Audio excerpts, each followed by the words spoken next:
good morning. Nasigi blog se mayam title sum uramani what I eat in a day. Ado hujik nasigi what I in a day video se haurasi. Hujik ay hana fresh oikige.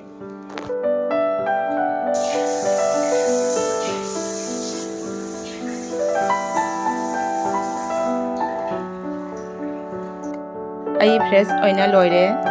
Hujik ay cha lolurage.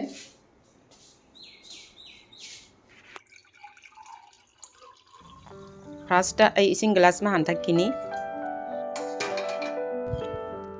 Asi ay nungtigi ni.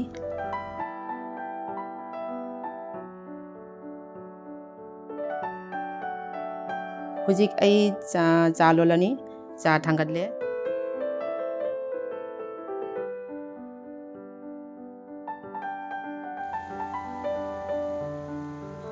Cha su saure. Nasidi breakfast ta suji oina charani kuire suji chadaba to nasidi suji oina taure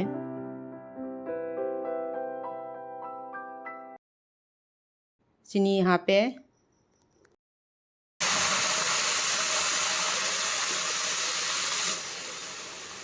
aidi suji se yamna dry ohende khara soft orega hauri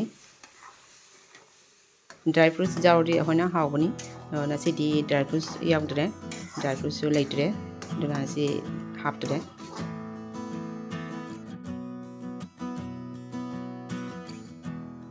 suji su hauba lore huji ai breakfast taurani cha su lore aidi sab samai cha sen glass ta thai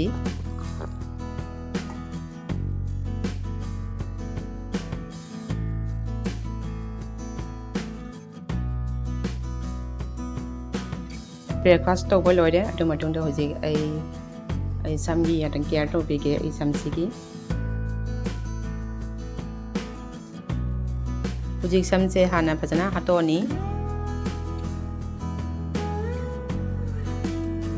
adu matung da asi siram se tai ni ai samda sob samai siram tai samse ki hoi samse yam care to godabani holding ju to godabani dodi samse phajana laini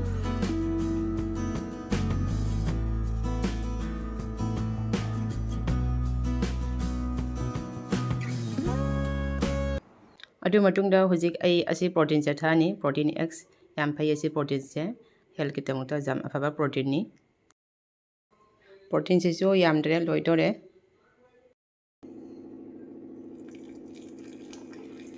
ai asi sangom ga thakani sangom ga thagana yam hawbe heli yam tasty oibe heli singa tha so jai do sangom ga na heli hawbase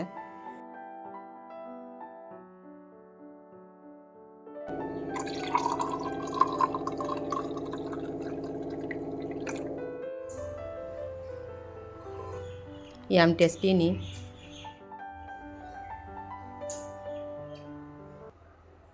nasidi lunch ta nga thongani ai nga yam chai hoji nga se chamani nga se phajana chamthoni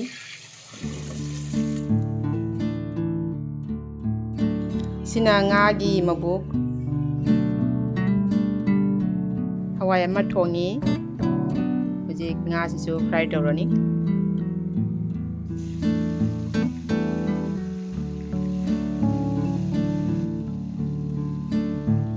nga su amamam tawna loina hapsalle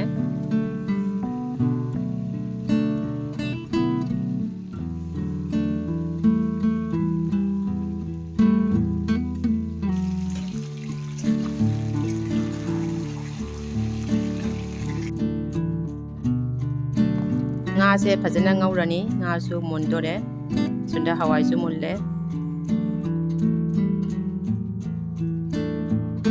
nga su mulle ai khara lai ase su loi ngok thoge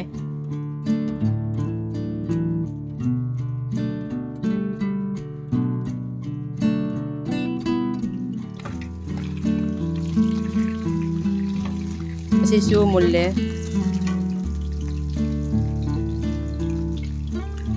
adu matungda mayan ngaurani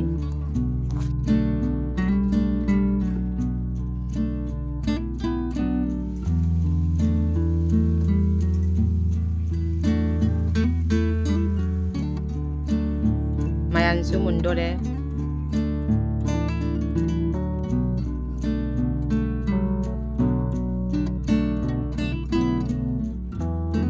Huzik masala hapa yarani. Masala mahi hape.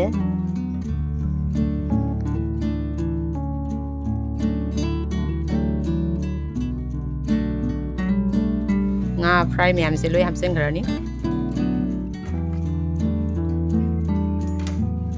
Ai di nga se piece aso da chaningi.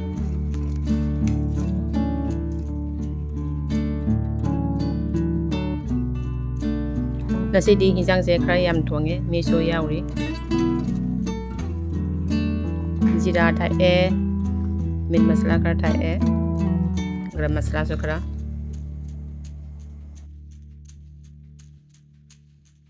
Huzik phajana saholani. Asina ngagi akhaba ma ngaurani.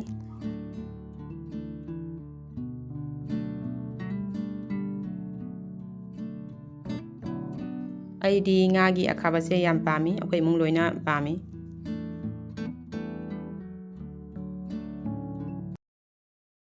Thum thaksalle khatuna munna baigi.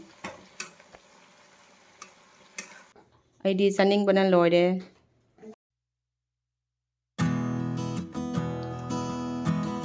Asonda nga thongbo su mundore.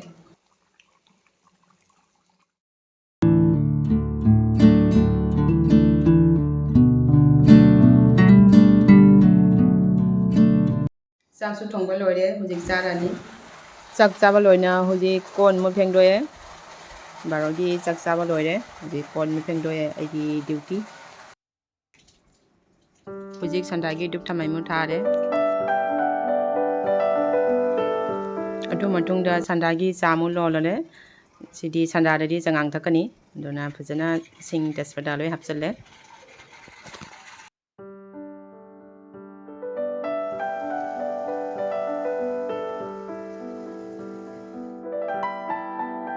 Cha su loire.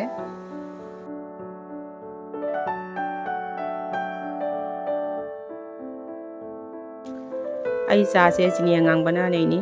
Ai athumasu yam jade chini ngang bana tawrani. Asi se sum haw bani. Aduga machudi phajada bani.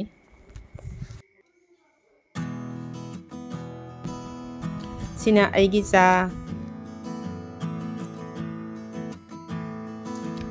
cha se haw bana loire.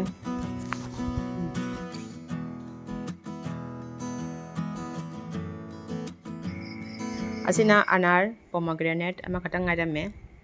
Asi khairaga chathoge.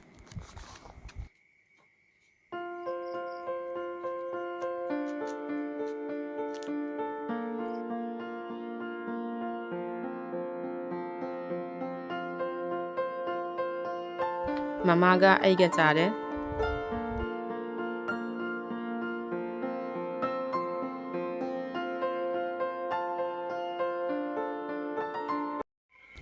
Asina dinner nundangdi simple loina sum charani. Hawai ama thonge, papar, potol fry. Dugo aina saba umorok achar, haino achar. Yam hauri aina saba haino achar mango achar chiso. Umorok chiso hauri. Dinner tobo loire huzik amung sangom thani. Ai nundangda nungti sangom thai. Nasigi sangom jakha liye. Nasigi blog se sida loisalage. Nasigi video se nungaidi mayam like, share and channel se subscribe to biramu. Subscribe to biradi yam nungaini. Thank you so much for watching this video. I love you all. Good night. Bye bye.